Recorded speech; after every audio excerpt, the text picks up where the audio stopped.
Pernah benci Islam hingga pukul seorang muslim? Astagfirullah. Inilah mu'alaf Eduardo akhirnya bersahadat. Serangan 11 September 2001 di New York, Amerika Serikat memunculkan stigma negatif kepada Islam. Berbagai pemberitaan menyebut para pelaku 9 September berasal dari jaringan Al-Qaeda, organisasi ekstremis yang kerap mengatasnamakan agama. Alhasil, sebagian masyarakat khususnya di dunia barat memandang orang muslim dengan penuh curiga. Dalam situasi demikian, Eduardo Alves dos Anjos mulai pekat terhadap Islam. Awalnya, ia seperti kebanyakan orang Amerika pasca peristiwa 9 September. Perspektifnya masih diwarnai Islamfobia yang pekat. Saya mengetahui tentang Islam untuk pertama kalinya pada 9 September. Jelas ketika itu saya ikut-ikutan mengasosiasikan agama ini dengan terorisme. Ketemu Alaf tersebut saat diwawancari Radio Kanada International RCI, dikutip republika.co.id beberapa waktu lalu. Eduardo Alves lahir di Brazil. Saat berusia 2 tahun, ia dibawa ibundanya berpindah ke Kanada. Dirinya tumbuh besar di Montreal, kota terbesar kedua di seluruh negara tersebut. Selepas momen 9 September, Islam pun dipandangnya sebagai ajaran yang asing di Kanada. Terlebih ia menaruh sangka bahwa Muslim amat sulit berbaur dengan orang-orang Barat. Mereka seakan-akan bangga dengan ciri pembeda, semisal dari penampilan hijab kaum perempuan. Eduardo masih duduk di bangku SMA ketika itu. Pada suatu hari, ia tanpa sengaja melihat seorang siswi yang berbusana muslimah di sekolahnya. Tanpa basa-basi, remaja itu langsung mendekati dan melontarkan berbagai pertanyaan yang bernada sinis kepada perempuan tersebut. Baginya ajaran Islam tentang menutup aurat sangat tidak masuk akal. Setiap melihat wanita berhijab, yang langsung muncul di benak saya adalah pertanyaan, mengapa memakai itu? Di negeri tempat saya berasal dari Brasil, umumnya perempuan mengenakan busana yang lebih terbuka, lebih kasual. Dengan getir, Eduardo mengaku bahwa dirinya ketika itu sangat rasialis. Kebencian membuncah dalam dadanya begitu melihat orang Islam. Karena sikapnya itu, ia cenderung dijauhi kebanyakan murid yang berpandangan pluralis. Lingkaran pertemanannya diisi anak-anak muda yang kerap membuat onar di sekolah. Sebelum jadi muslim, keseharian saya tidak jauh dari dunia malam. Menenggak minuman keras, pacaran, dan sebagainya. Walaupun tidak sampai terjerumus narkoba, saya ketika itu bisa berkelahi. Pernah saya meninju teman sekelas hanya karena dia muslim, katanya. Berangnya Eduardo ketika remaja sesungguhnya bertolak belakang dengan sifat kedua orang tuanya. Ayahnya merupakan seorang tokoh lokal yang dihormati komunitasnya, baik ketika masih tinggal di Brasil maupun sesudah menetap di Montreal. Ibunya sehari-hari mengurus rumah tangga dan terkenal sangat ramah terhadap para tetangga. Beberapa tahun sesudah hijrah ke Kanada, keduanya bercerai. Sejak itu, Eduardo tinggal di Montreal bersama dengan ayahnya. Ibundanya memilih pulang ke Brasil. Kepergian sang ibu sempat membuatnya hatinya terpukul, sebab secara emosional ia merasa lebih dekat dengan perempuan yang telah melahirkannya ke dunia. Situasi broken home agaknya mengubah sedikit kebiasaannya. Eduardo menjadi suka menyendiri. Ia pun mengurangi intensitas bersenang-senang bersama kawannya setiap malam akhir pekan. Anak muda ini kembali pada hobi lamanya sejak masa anak-anak, yakni membaca buku. Eduardo saat itu mulai mengembari bacaan filsafat. Dari renungan-renungan para filsuf, ia belajar mengenai tujuan hidup. Beberapa pemikir condong pada pemahaman bahwa eksistensi manusia di dunia ini bukan untuk apapun. Namun, remaja ini tidak tertarik pada ajakan nihilis. Ia meyakini kehidupan bukanlah tanpa arah. Bagaimana mungkin alam semesta yang penuh keteraturan tidak didesain oleh Tuhan? Keberadaan Tuhan pun mestinya berimplikasi pada adanya tujuan kehidupan. Dirinya tertegun menyadari bahwa mencari Tuhan adalah sebuah upaya yang manusiawi. 1 tahun menjelang lulus SMA, Eduardo berkenalan dengan seorang kawan baru, namanya Osama. Nama itu agak mirip dengan sosok pembong Al-Qaeda yang dipandang sebagai dalang 9 September. Yang cukup mengejutkannya, ternyata sifat teman sekelasnya itu sangat jauh dari stereotip muslim yang kaku.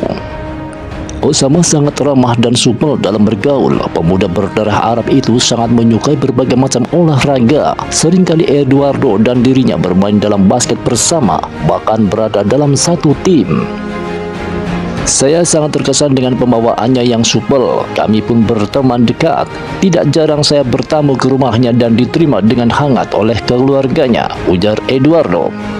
Lama-kelamaan sinisme terhadap Islam menghilang dalam hati dan pikirannya. Sosok Osama dan keluarganya mengikis setiap prasangka yang dahulu diyakininya mengenai muslimin. Mereka bahkan tidak menyadari keramahan yang ditunjukkannya secara autentik berdampak hebat bagi diri Eduardo. Inilah momen pertama kalinya saya tersentuh oleh ajaran Islam. Ketika itu, saya dan Osama baru saja selesai berolahraga. Saat beristirahat, saya banyak minum karena sangat kehausan. Anehnya, saya lihat Osama tidak minum sama sekali, padahal kelelahan seperti saya, katanya menceritakan. Karena heran, Eduardo pun bertanya kepadanya. Rupanya Osama tidak membawa minuman karena saat itu sedang berpuasa Ramadan. Penasaran dengan jawaban tersebut, kawan muslimnya itu pun diminta menerangkan perihal saum dan bulan suci dalam ajaran Islam. Penjelasannya membuat Eduardo kian tertarik. Saya ingat, dia bilang, tidak semua orang bisa melakukannya berpuasa. Wah, apa kau sedang memberikanku tantangan? Keesokan harinya, saya mencoba ikut puasa, ujarnya. Walaupun tidak berhasil menahan lapar dan dahaga selama seharian, Eduardo tetap tertarik pada amalan-amalan lainnya dari agama Islam. Osama pun memberitahukan perihal beberapa ibadah seperti sholat, wudhu, dan membaca Al-Quran. Pada malam harinya, ia pun ikut dengan teman muslimnya. Tempat ibadah itu lebih menyerupai sebuah aula berukuran sedang yang lantainya dilapisi sajadah. Di ujung ruangan terdapat mimbar kecil dan beberapa rak buku berukuran sedang. Awalnya Eduardo merasa takut dan ragu apakah orang-orang di sana akan mengusirnya karena dirinya adalah non-muslim. Namun prasangka itu tidak menjadi kenyataan. Malahan banyak jamaah menyelaminya dan senyum ramah sesudah salat tarawih usai. Osama kemudian memperkenalkan temannya itu kepada sang imam. Darinya Eduardo mendapatkan banyak pelajaran tentang intisari ajaran agama Islam, termasuk rukun iman dan rukun Islam. Ada salah satu penjelasan ustadz tersebut yang begitu mengena di hatinya, yakni ikhwal tujuan kehidupan. Dai itu mengatakan, Al-Quran sejak ratusan tahun yang lalu telah memberikan petunjuk bahwa Tuhan menciptakan manusia di dunia agar mereka menyembah kepadanya. Dengan perkataan lain, hidup adalah untuk ibadah.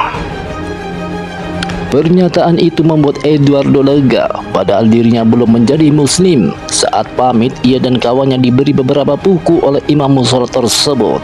Keduanya lalu menghaturkan terima kasih. Beberapa pekan berlalu sejak kejadian itu. Bulan suci Ramadan pun telah usai, namun Eduardo masih saja mengingat dengan jelas uraian tentang Islam yang disampaikan mubalik musola tersebut. Hatinya masih dirundung keraguan, bukan sanksi terhadap Islam, melainkan kemantapan dirinya sendiri. Apakah ia pantas menjadi pengikut agama ini? Bukankah sebelumnya ia sangat rajin mencerca orang-orang muslim, bahkan menuding mereka sebagai pendukung terorisme? Eduardo pun kembali meminta bantuan Osama untuk menemaninya ke mushola. Waktu yang mereka pilih adalah maghrib, ketika banyak jemaah mendirikan sholat wajib di sana.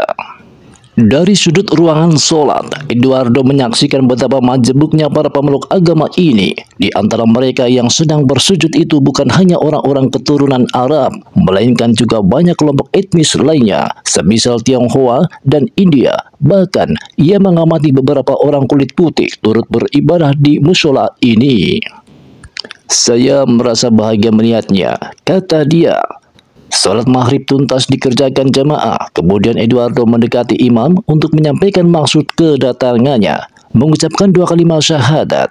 Kalimat itu dalam bahasa Arab yang berarti, aku bersaksi bahwa tidak ada Tuhan selain Allah, dan aku bersaksi bahwa Nabi Muhammad adalah utusannya. Itulah persaksian yang diucapkan bila seseorang hendak berislam, ujarnya. Dengan dibimbing dai tersebut, Eduardo pun resmi menjadi seorang muslim. Saat itu, dirinya merasa seperti terlahir kembali. Ia bersyukur kepada Allah karena hatinya telah dibukakan pada hidayah ilahi. Tidak lama kemudian Eduardo mengungkapkan peristiwa tentang dalam hidupnya itu kepada sang ayah di rumah. Bapaknya tidak begitu mempersoalkan keputusannya. Lelaki Brasil itu memiliki prinsip bahwa setiap orang berhak mengikuti kata hati untuk mencapai kebahagiaan. Terlebih putranya itu dipandang sudah cukup dewasa untuk melangkah sendiri. Kepada tim RCI, ayah Eduardo membenarkan bahwa anaknya itu semakin santun dan disiplin sejak menjadi pemeluk Islam. Ia menjadi pribadi yang rajin dan tenang serta cinta kedamaian. Saya sangat bangga dengannya, ujar lelaki paruh baya itu. Demikian Embul Iman kabarkan kisah mu'alaf Eduardo. Semoga Eduardo istiqomah di dalam Islam. Terima kasih, semoga bermanfaat. Wassalamualaikum warahmatullahi wabarakatuh. Ikuti kabar di Embul Iman.